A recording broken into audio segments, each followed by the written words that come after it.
everyone, and welcome to the Christmas special of Faster Horses with my esteemed guests and co-hosts, Nick Tomlinson from NT Illustrators, not from NT Illustrators, well, yeah, that's your Twitter handle, and Paul Wilshaw, who's at Paul Wilshaw on Twitter as well. As you can see, we're here live in person, delivering this together. I'm not catfishing everyone with this face, and I'm not actually a 70-year-old man from Wigan. Would you like to introduce yourself? Hello. Say hello. Hi, I'm a deep fake of Nick Tomlinson. He's actually a VTuber, and this is his rigged... What the fuck's a VTuber? I thought I might have to explain that one. Go on then. Go on. This is his first subject. Yeah. So there is a very popular thing on the internet, and I think it's I've seen it. Yeah. It is inevitably a sex thing. Yeah, right, okay. But basically, it's where a lot of people who are streaming or recording on for YouTube or whatever, they rig up a 3D model usually of an anime girl that is overlaid over their visage, their person, and it tracks their movement. Just like a filter, like a Snapchat filter. Exactly. But a full 3D rendered person, and they'll be able to affect a very surprising voice to accompany it. Usually, oh, that's it. Like that. Yeah. Imagine me as like a kawaii fucking tweet. There is a number of VTuber fails where it just cuts out. The rig fails, and it's some bloke with fucking squirty cream on it. just for a second. That's enough. The illusion is broken. Like the subliminal messaging you get in kids' TV programs where they splicing footage of dead foxes or whatever. What kids' TV have you watched? Just the ones that he splices the footage of dead foxes in the middle of. Look, I shouldn't be talking about my other job. Anyway, this is Paul. This is Paul, so this is Paul's VTuber rig. Yeah. It's very realistic. It's realistic. Very you should see my tartan pleat skirt underneath the table. It's very effective. Well, that's a Christmas present just for me. So in today's Christmas special, it is going to be your usual expected 80% random bullshit and 20% UX. The 20% UX part, we do have a few topics that we're going to discuss, such as kind of a year in review, what UX has been for us personally in our careers, what we've learned and what we want to learn going forward, and how we want to kind of apply that. Or maybe even the wider things we want to see develop in the UX world. We've also got a section I'm going to affectionately term Nick's Objet d'Art, where we'll figure out what a particular... What I've got in my pocket. Now, hopefully, it's not. Hopefully, it's not a blind test thing where we all have to put our hands in Uncle Nick's surreptitious pocket. Yeah. Why is it sticky? That's the jam that I keep in there. And then we're going to be also do my pocket jam. We're also going to be doing a Figma long with Paul, and that's where Nick and I will hop into a file with Paul, and we'll obviously make it so you can see it. And he'll... A bit like a VTuber. Yeah. Am I saying that right? I mean, you're saying it right. It's utterly meaningless. But technically the words are correct. Yeah. We're going to hop into a file and kind of play about that. And then, of course, we'll finish today with UX Tomballer, which this time is, I think, probably preordained. We're not going to go through the tumble machine.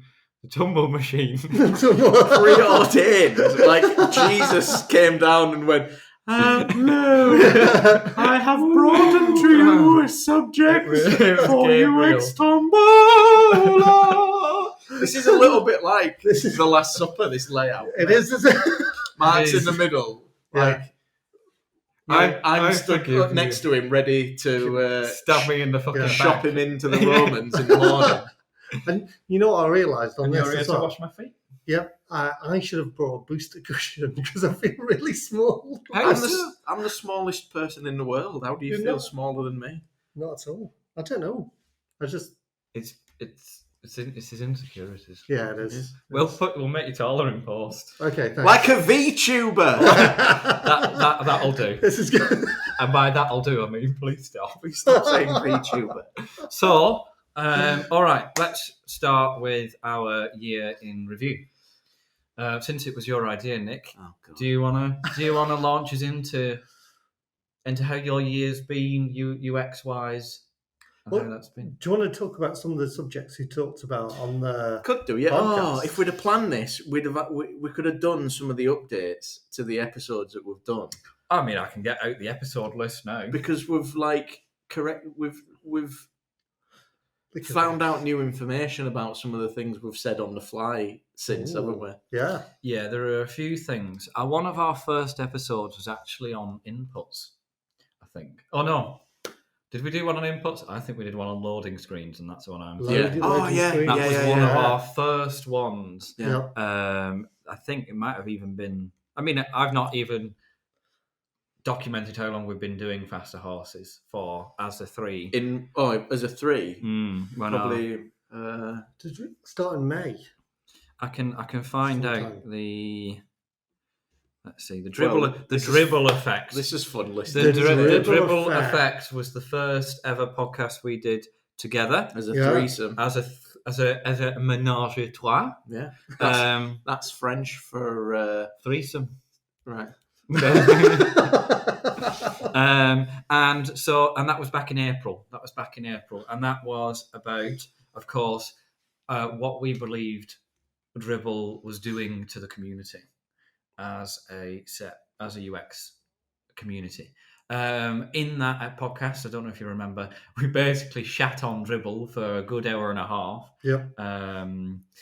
Has your opinions evolved from that point? Have you had any other experiences with Dribble effect or similar? Have I had any other experiences with Dribble? I think that's in Nick's segment later, where he delves into his pocket. Yeah. Nice sticky pocket. A little bit, yeah. I've met some people who have a higher opinion of it than I do. That's made me kind of take a second look, but I still don't think it's a great place to go for like UX behaviors. It's still a good place to go for style kind of inspiration and stuff, but Yeah. I stick to my guns on the whole. It's not useful for UX thing, really. Yeah. You know what I'd say, since doing that episode, stock photography, stock imagery, full stop. Ever since doing that episode, I've noticed a lot more stock stuff. People using the same stock It's images. the same stock images, or kind of And same style. The pre-rendered like iPhones and computers. Everyone's Oh, using the same Figma yeah. plugin for that as well. Oh, yeah. Or it's kind of like the isometric views or things like that. And then what I've noticed as well, like I think we talked about design language, didn't we, a bit as well, and Yeah. kind of like how it's a common language, and if you speak English, you speak English 90% of the time, unless you're kind of like multilingual, and then you speak more languages, but then you don't switch mid-conversation from English to Spanish when you're talking to somebody who can understand English, or vice versa if you're talking to someone in Spanish. But yet people don't mind doing that in design with stock images. And then 1 minute they'll be like trying to hook people in social media with kind of like a stock image. And then they land on the website that's got fuck all to do with that image or anywhere from that. All right. And then it's kind of like this weird disjointed design language, and kind of like then it's when you're speaking, and even then going from different pages to different pages, there's like slightly different tints of the colors, there's different stroke weights, there's different kind of like style of people, and you think kind of like looks confused and looks messed up. And then I think as well with Dribble, what I find with Dribble, a lot of people when they get on Dribble, they see the next greatest thing or kind of liked thing on there, and then they switch the styles. I was going to say like that. That then kind of like, oh wait a minute, you did this for 6 months on all these, all of a sudden it's then switched over. and then it's switched over here, and then how do you then kind of like it's pretty much impossible nowadays to switch every single image or every single graphic over on a website or an app or whatever you're making, and it's 2-week sprints, isn't it? Generally, you've got kind of like, and then you kind of roll something out. If you're rolling something out on a bi-weekly basis, which is cool, but then if your design changes every 2 weeks, how can your customers and your users kind of keep up with that? If you are going to iterate your design, you have to do just that. You can't just big bang and change immediately what your style is to the biggest thing, because it's so disjointed. It's indicative of that you've not got any kind of cohesion. But incidentally, I've noticed something happening in the UX world which is even more egregious than the dribble effect. Oh, and it's been happening on LinkedIn. Oh, I knew I'd get that reaction. And it is the old polls that have been popping up. The image A or image B, which one's the better solution? Yeah. And the best response I've actually seen was from you. Not the one where you just told them to fuck off, which is every other response. The one where you said, best at what? Yeah. And this goes back to what we were saying in that first podcast we did, when we were talking about when you're removing it from its context entirely. When you have no idea what part of a journey it is, what kind of accessibility requirements you're catering towards, your wider demographics, the platform, all of this is just stripped away, and you're left with 2 buttons horizontally stacked and 2 buttons vertically stacked. Yeah. Now, incidentally, the people who make these posts have already decided that both of these things are fine. Yeah. Otherwise, they wouldn't be putting it on, because you can't be controversial, especially not on LinkedIn. Your fucking career goes down the fucking pan if you do that. Yeah. I think people are flirting with the career going down the pan anyway by posting these things. Because if you're posting something like that, you don't know what you're talking about. Your lust for clout on LinkedIn has overtaken your lust for being a good UX designer if you're posting shit like that. Yeah. Because that's all it's for. It's just to get reactions, to appease the algorithm. To appease the algorithm. So, I forgot what I was saying. Blah, blah, blah. And we're back. So you're just posting these things. Oh my God. So you're just posting these things so people either like or clap or whatever the reaction. Engagement. Yeah. So the algorithm recognises you and then boosts the rest of your post. Your next post that's 2 arbitrary images. Yeah. I put one together a bit ago that was like, I can't remember what it was. It was like a donut emoji and then a picture of Angela Lansbury in a VR headset or something. And I was like, which is better? And it's just exactly the same question, just 2 completely arbitrary. It's nothing to do with it. But if you're a real UX designer and you're posting stuff like that, you might as well put your hands up and say, I have no idea what I'm doing. All you try to do with that is get noticed or get a like. I think the worst thing about it, though, similar to the dribble effect, is that it works. You find yourself clicking on one or thinking about it, even if you're angry about it. Yeah. Or, I don't, because I'm such a fucking contrarian that my body doesn't let me click on any of the options. But this is the thing. So people who post those things get a load of clicks, and in their head, that's the same as being a good UX designer. Well, it's that validation, immediate gratification, immediate validation. It goes hand in hand with a lot of the polls. I would like to see the metric for how many LinkedIn polls say the following. Is remote working good? No. Oh, yeah. Yes or no? Or is it a nuanced subject? Yeah.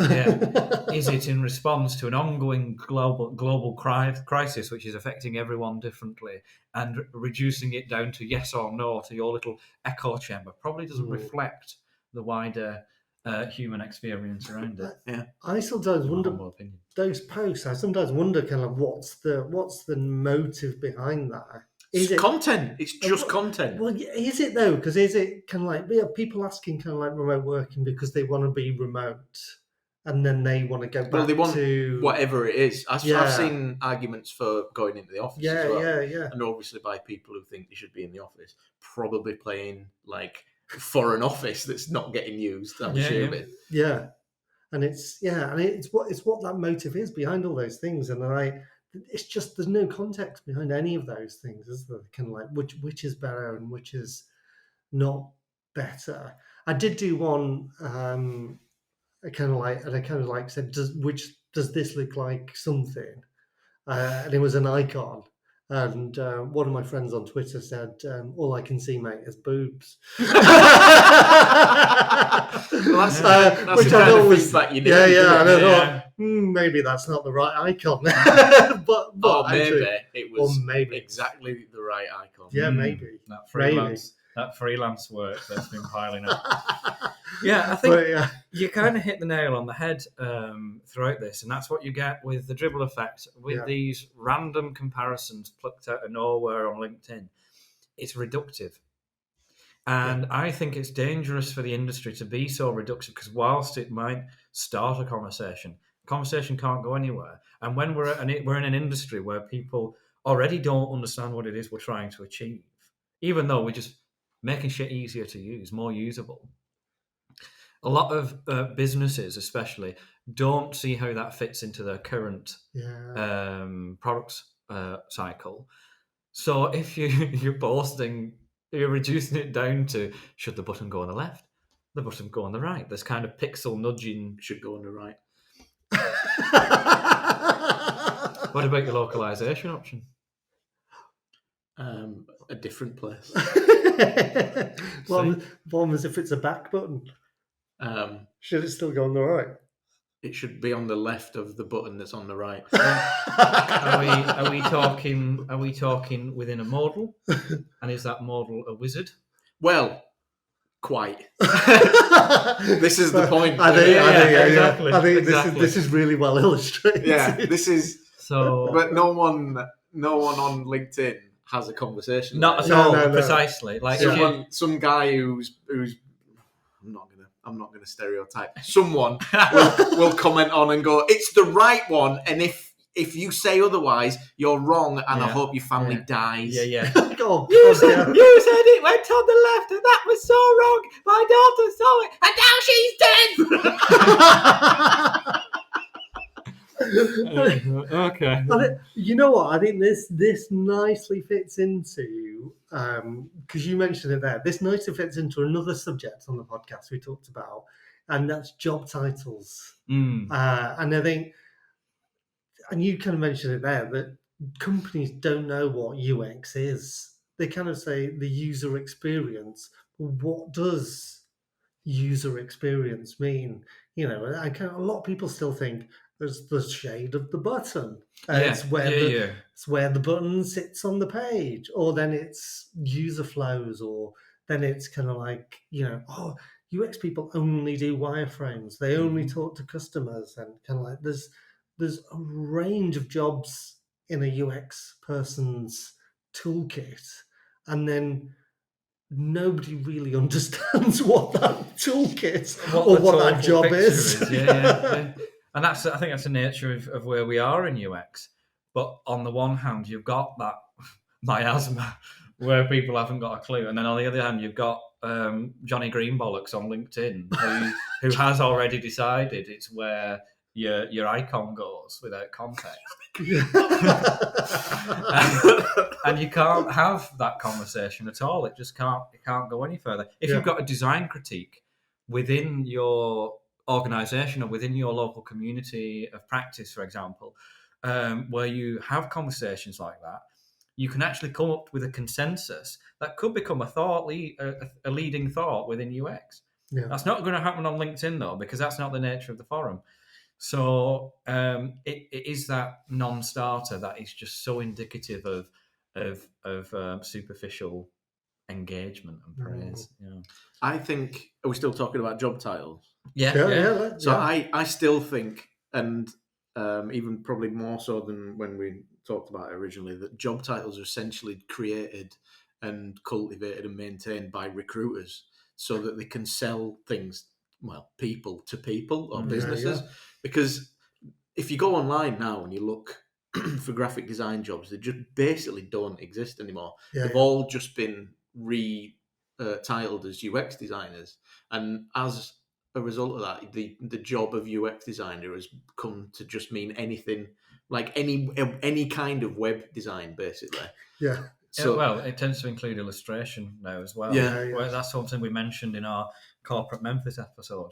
Ooh. About how you get this homogenous this homogenous title as a result of this misunderstanding. And so when you have a style like Corporate Memphis, which has began with careful cultivation, with millions of dollars of investment, and then you've got a CEO somewhere who sees it and goes, bingo, that's trending, I want that.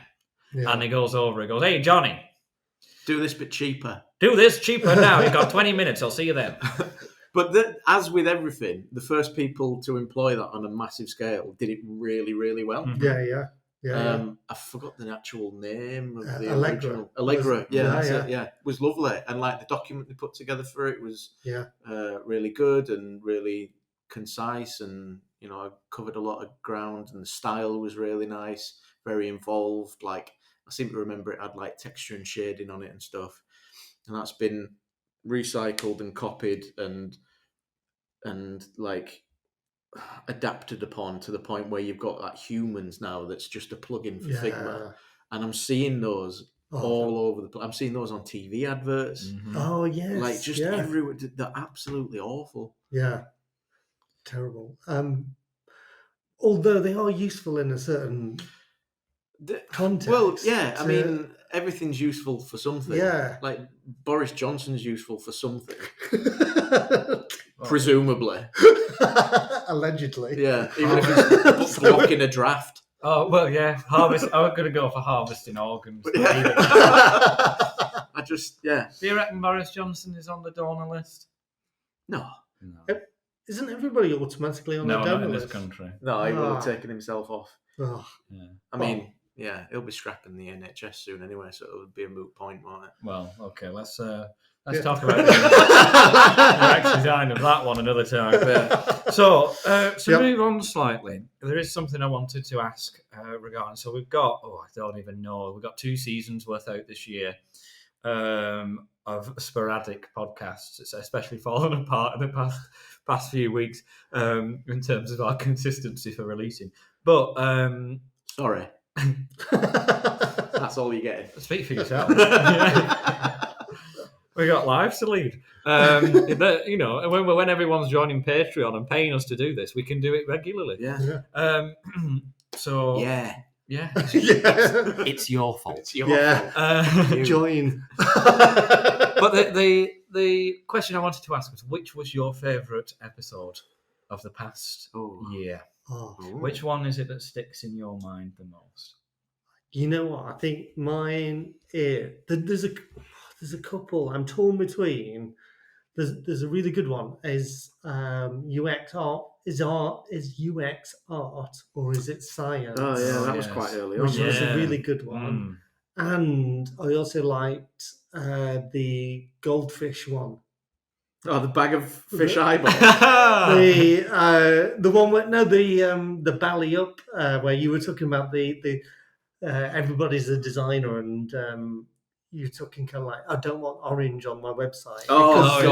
Because my goldfish and I remember that story. That's one of my favourite me moments. Yeah. I mean, because I could hear everyone just going, what the fuck is happening? and then I said the last bit and fucking James just pissed himself. Yeah. And then everyone else started laughing as well. That was really good. That was a really good one. Well done, me. Yeah. And obviously, from UX Tomballer, Glasses Cloth Arcade. It's Oh, gonna be yeah. God. The favourite Tomballer. Yeah, I mean, anything with Mark Steeler in it is absolutely amazing. We can do the fucking gravy with the sushi. Oh, Like, yeah, Chop sips. Yeah, Chop sips. I was so lucky that I didn't have my microphone on for that because I would have ruined the entire episode.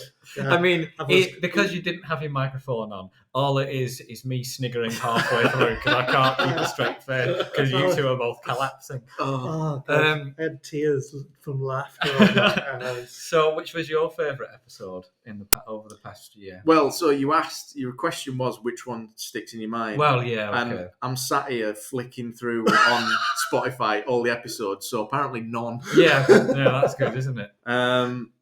I mean, in terms of title, How the Sausage Gets Made makes me laugh every time I read it. Yeah. But I can't remember what it was about. Oh, design. What are design systems? That was Yeah. I mean, they've all blurred into one, honestly.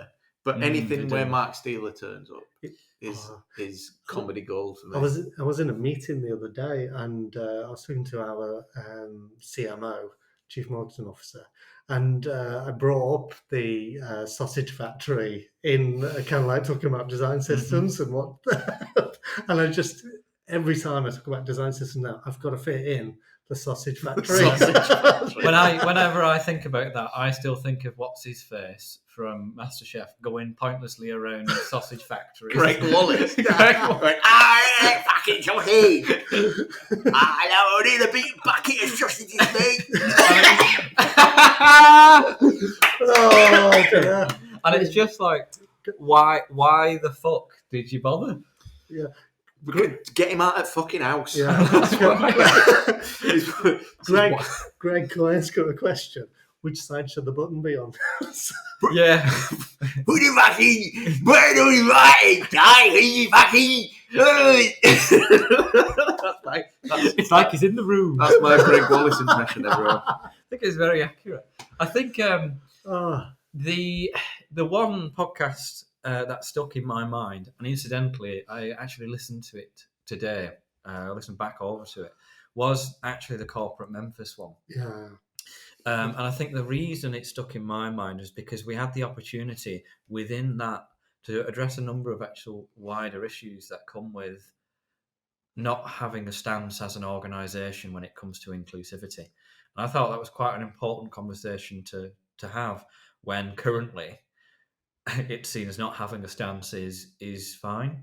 Yeah.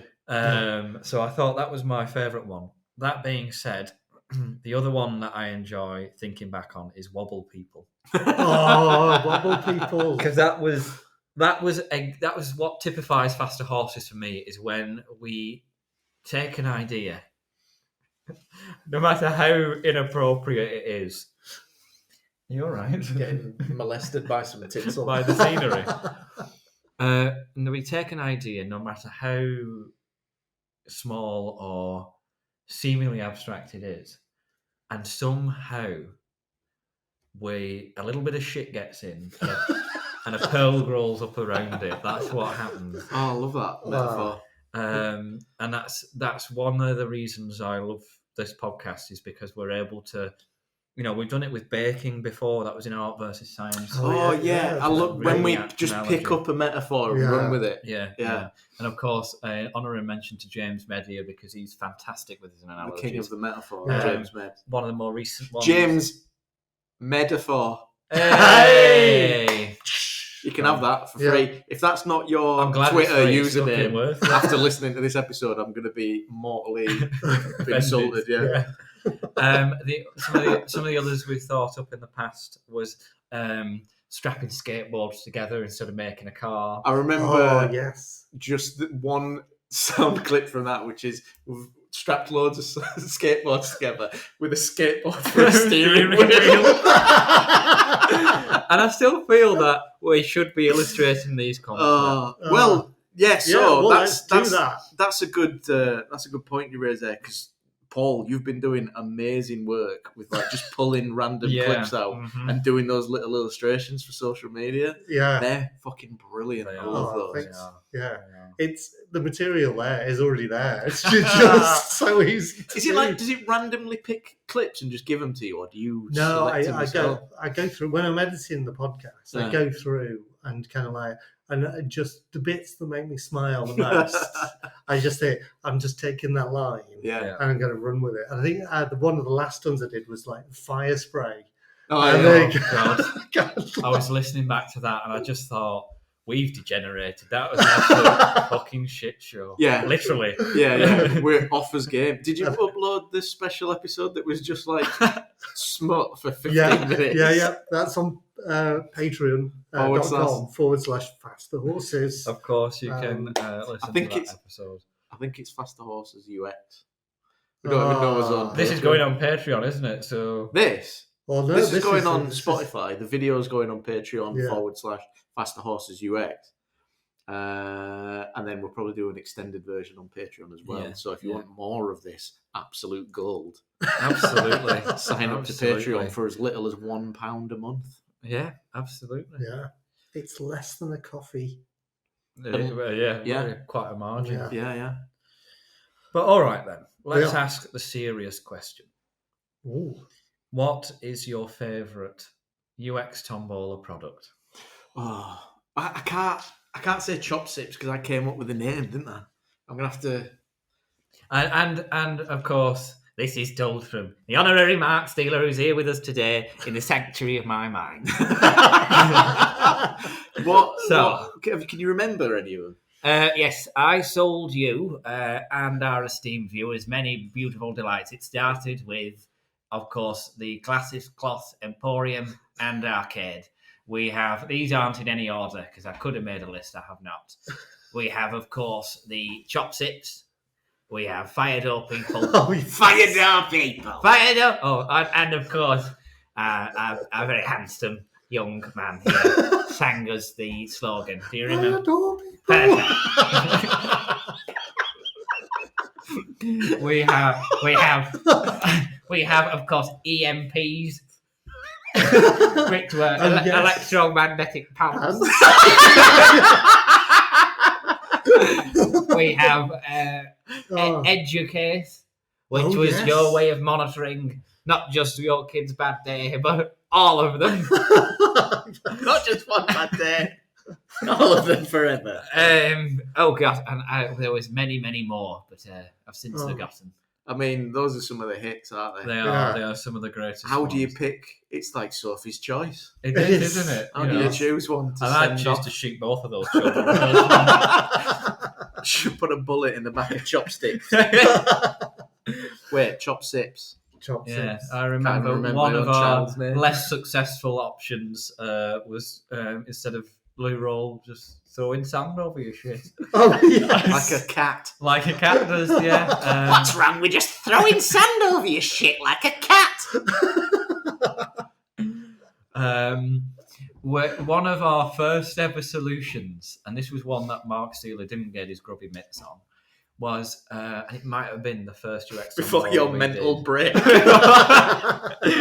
I descended into whatever state I'm in now, was of course Nick watering his plants. Oh yes, by walking up the stairs into his shower naked with his rubber plants and standing under the shower.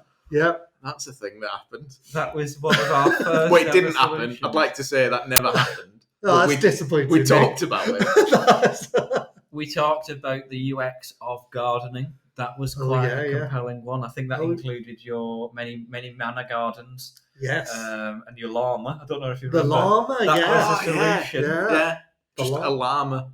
I'm now realising just how good my ridiculous memory is for these things. Yeah, how useful it is. I honestly couldn't remember any of those apart from Chop Sips, and you'd already said that. I'd already said that, yeah.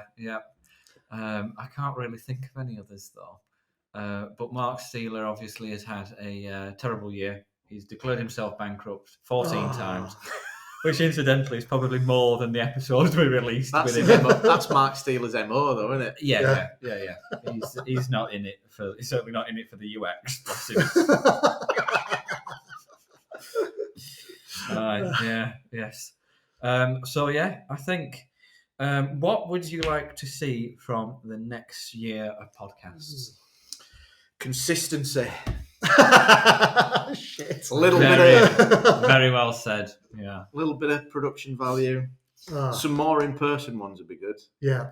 I think I like that we did a Halloween special. Yeah. Oh, I really enjoyed listening back UX Files. Oh, yes. I really liked... I think when I raised the idea of reading an article out and then talking about it, it sounded quite boring.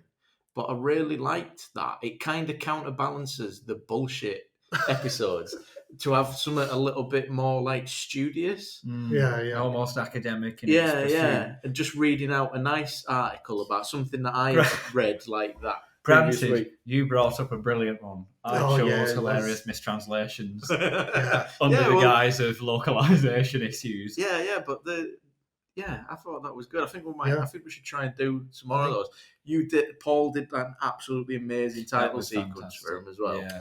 And we somehow managed to fall upon a fucking theme tune for it, like we always do. Which is just me and Mark having a mental breakdown. Again, a joint psychosis episode.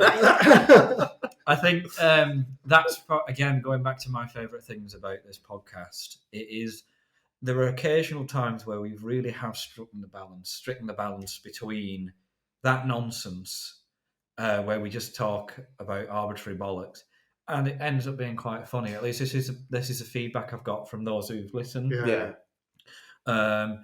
To that actual really informative stuff that it is in there.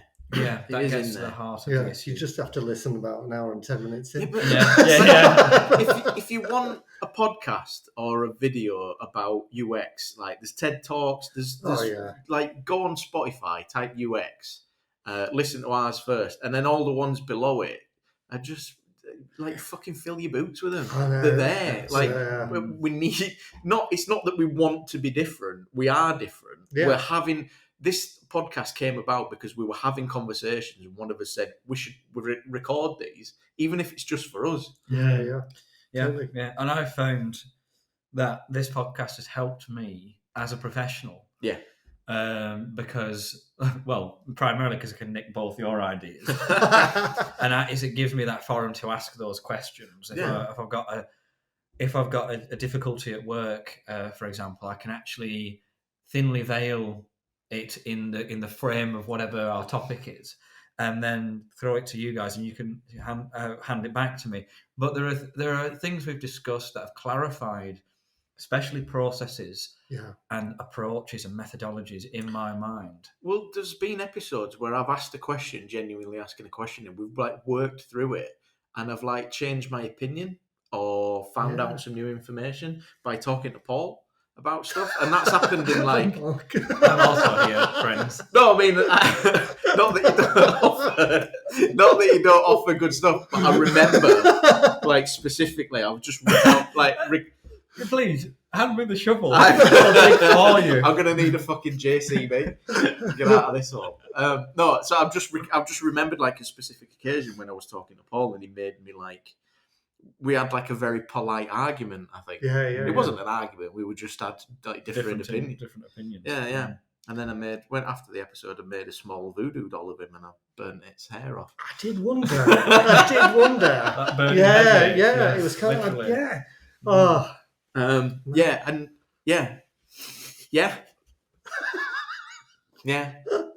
Fucking hell. That fell off a cliff. Something really fucking inappropriate about you and your voodoo dolls. Do you remember... if your head suddenly becomes slimy.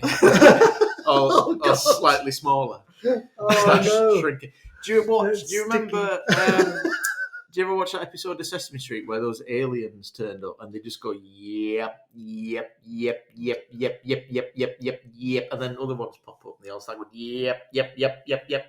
I think I haven't seen that episode, but in the Jungian collective unconsciousness, that is my generation.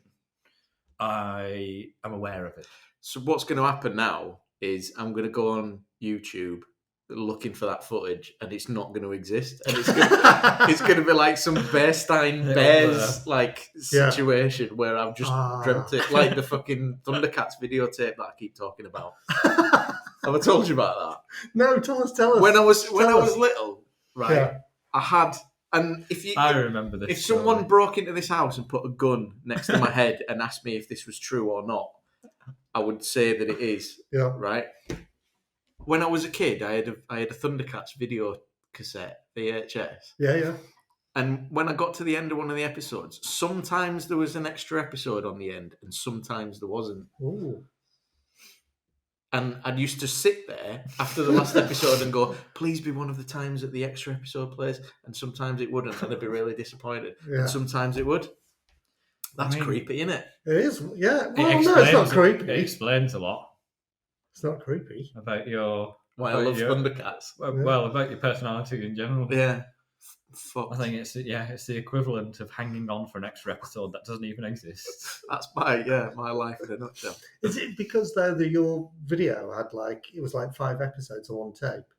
Well, it had been 3 probably. Yeah. So it always happened after the first and second one? Please help me over. Please help me over. Please help me over. And my grandma was just sat behind me with a remote and just went, yeah.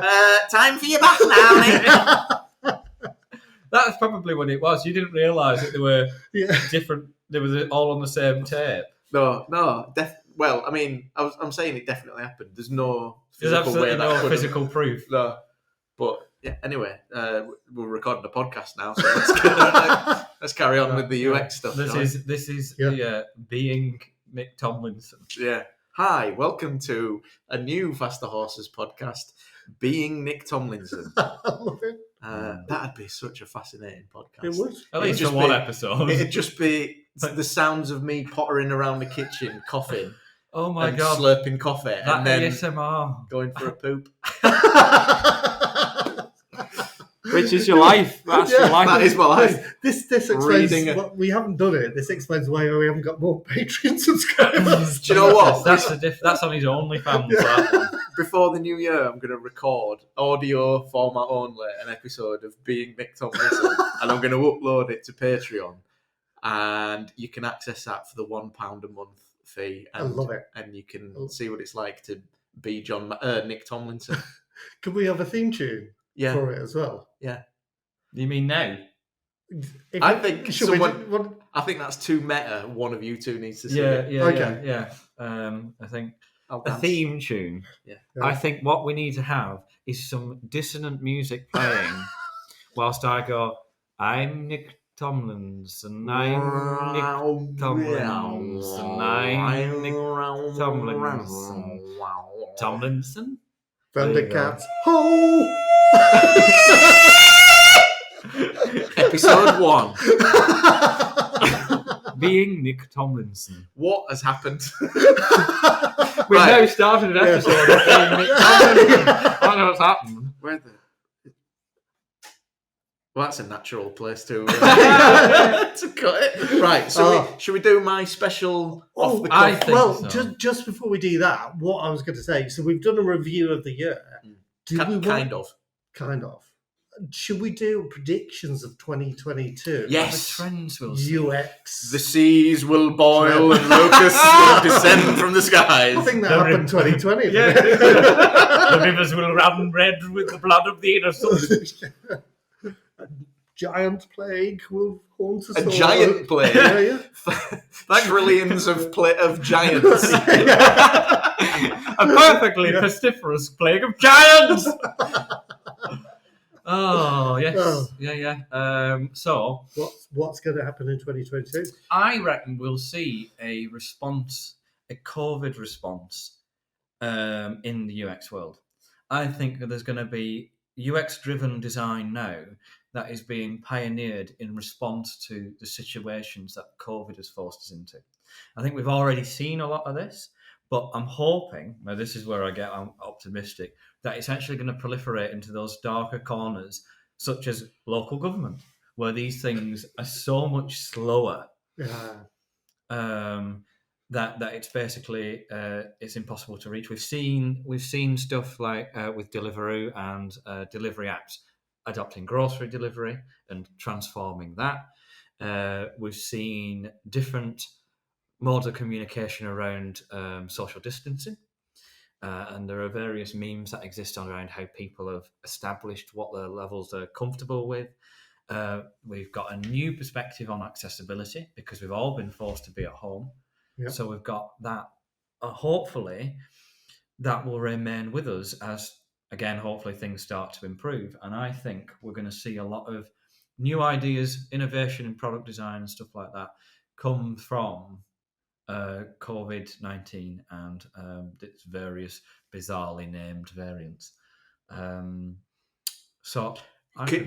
Would you like to hazard a guess at one of the variant names? What, one of the upcoming ones? Yeah. It'd probably be called fucking Faster Horses at this point.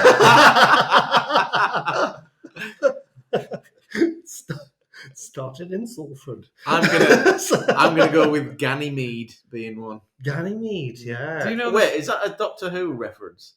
No, Ganymede is quite. He was Zeus's lover. Was it? Yeah, he was. Well, Zeus's lover in the modern idiom. In the ancient, it was just straight up his catamite. The Ganymede had no choice in it, but apparently had quite a lovely relationship together. Oh. As far as Greek relationships between humans and gods go, Hera was not impressed. Well, is she ever? No. Incidentally, she's never happy, that one. So I would say that we've got Omnicron, which is one of the big transformers, isn't it? Yeah, the planet one. Yeah. I think we're going to go into more and more pop. We're probably going to call one Garfield. Yeah, make it a bit irreverent. Yeah. What about Bebop, just for you, Nick? Don't taint my childhood. You've ruined my childhood, calling the next COVID variant Bebop. I'm drafting a letter to my MP as we speak. Yeah, very strongly worded letter to the Daily Sport.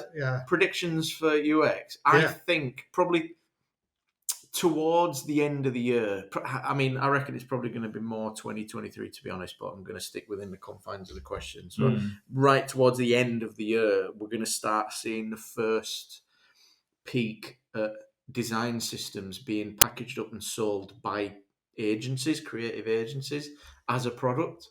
Something that out of the box. Yeah. It requires, I mean, you could use automation to, in theory, swap these things out, and to recognize, and a bit of machine learning to help refactor your code so that it's basically a plug and play deal. Or even these services going so far as replicating your product in their design system. Yeah. And then selling that back to you. It could take a few forms. I think it's a really astute observation. A further prediction would be one of those agencies will be called Faster Horses. I like it. Paul? What are my predictions for UX? I think the Meta, Facebook changes the parent company name to Meta. No, that was this year. To Meta. Well, I know, but I think that's cheating. I know, but I think yeah. But I think next year we're going to see more Meta type experiences on the web. So I think we're going to see kind of like a bit more kind of like VR, virtual reality, kind of that kind of experience. Do you think 2022 is finally the year that VR takes off?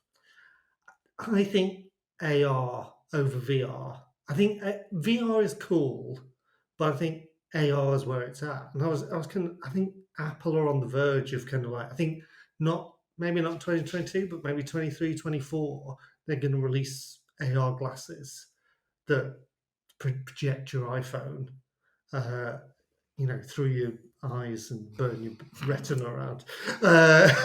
And they've already kind of filed loads and loads of patents around this. Right. and you'll be able to kind of like see weather and things kind of like in front of your face. We and can see the stuff like weather that. already. Well, I know. That's why you can look at Typically in front of your face. That means like you have to open the bloody curtains or things. True. Yeah. Which is just it's way too much effort for me. With augmented reality, I think it's going to tie in a bit more closely with the Internet of Things. Yeah. And I think we'll see it existing in your... Because I think what we'll find out is in reality that to wear a pair of glasses with a constant heads-up display is probably more of an inconvenience than we realise, certainly at the early stages. So I wonder if we'll find it more closely integrated with our homes, and the things will have screens or projections of things. TVs will have cameras in them or something like that. Or they'll be able to shoot things onto your blank wall, and we might even see stuff like art start to be created on that basis. I'm sure it already has. That is well that was another one, kind of NFTs. They've kind of like been all over the place, haven't they? And I think kind of like, are we going to go into this kind of virtual art style gallery, something? Speaking of art, I think we're going to start seeing a reaction to thingy. Oh, really? Could you be a bit more specific? I can. Corporate Memphis. Okay. Like I say, I think that's finally going to start. I think the pendulum's going to start swinging back in the other direction. And I think that's exactly what's going to happen. I personally think that we'll find a passion emerging, and this will be a user-driven passion, a customer-driven passion for bespoke illustration again. Yeah, I think people will start hiring illustrators onto their teams. Yep. And whatever that person's style is, that will become the illustration style for the brand. Totally. And I think I probably said this in the Corporate Memphis episode, it'll become less figurative and a little bit more abstract, maybe sort of landscape-based, nature-based. I think that's probably the way it's going to go. I think I agree with that. I also think there's going to be more of an onus on the storytelling within an illustration. Yeah. I think they're going to remove. So a lot of the time now, when you see some kind of interaction or something like that, it's a hand interacting with an object. I think even to the point where hands are going to be removed from illustrations, and you're just going to see the object or the button or something like that. I think people are going to be pulled out of illustrations, and it's just going to focus on the interaction with the object. I think digital storytelling, I think we're going to do an episode early next year called Scrolly Telling. So this is where you tell a story by scrolling your mouse wheel through a website or but Paul, story. Users don't scroll. They fucking do. I think we might have mentioned this in the UX misconception podcast. Along with the 3-click myth and all those ridiculous notions. The only thing people do is scroll. I mean, I've not checked recently, but I'd put a lot of money on the top 3 apps on the Apple App Store being infinite scroll apps: Instagram, TikTok, and like LinkedIn or Twitter or something. Facebook, anything like that. I think where the kind of the fold, kind of where we get kind of metrics kind of from that, you kind of like see like Hotjar and things like that. When people land on a page, obviously the top part of the page will have the highest percentage of views on, and I think people take that kind of like stat and go like, oh, nobody scrolls, or kind of like they've only come there. But probably what's happened, one of two things: they've got to that page, maybe been distracted, or looked around for the navigation or something else, or they've kind of come to that and kind of thought, I'm not sure what I want, but so let's move on. Does Hotjar account for the fact that when you land on a page, you land on the top of it? Well, yeah, exactly. And that, and kind of like when we force people to land on the top, what's going to get the most? What's going to get the most hits and things like that? It's obviously going to be the top. And then some people take that stat and then think, I'm going to run with that stat and then design everything to a small. Yeah, so this is one of the things that we've been dealing with quite a lot at work, which is there's some really, really good data people in the business who are presenting really, really good data. Yeah. And they're doing like good things with it. But what we've noticed is we could take that really good work and make it even better by just asking why. Mm-hmm. Yeah. I think that'd be a full episode we could do. Literally just an episode called Why. Yeah, that would be a good one. Yeah. In fact, do you know what would be a really fucking good episode? Go on. Is one of us says something and the other one just continually asks why I like and it. see where it goes. Yeah. Why? I just think it'd be a good idea. Why? I don't know. You can't when someone says why, you can't then answer that. You've just undermined your own concept there. What do you mean? You just said someone asked why, and it presumes the question is going to further elaborate on the concept. Yeah. And then Paul did that with you, and you said, "I just think it'd be good." that is. But that's exactly what people say. Yeah, and they're wrong to say that. They should be elaborating. They should be more... and that's why you ask why again. Yeah. You just I because think this is us agreeing. What? I think that's what's happening here. it's just like mirroring. It's exactly the same as mirroring. You just repeat back the last thing they said to it, and then don't say anything. And then after the silence gets too awkward, they expound on the previous thing they said and add more detail to it. That's all you do. Yeah. Which reminds me, someone asked, kind of like they were doing their first lesson to prospective UX people, and they were going to do like a virtual lesson about it. And they asked, what are the key things kind of like you should do, kind of like what have you learned through your career? And one of the things I said was listen to people, but watching what they do is way more important than what they say. And that comes back to the stats, and it's kind of like they, kind of a lot of people go, we've got this amount. People say they want this, and kind of like, they don't want bloody orange on there. But then, kind of when you watch what they do and what they interact is way different. What they're saying. Yeah.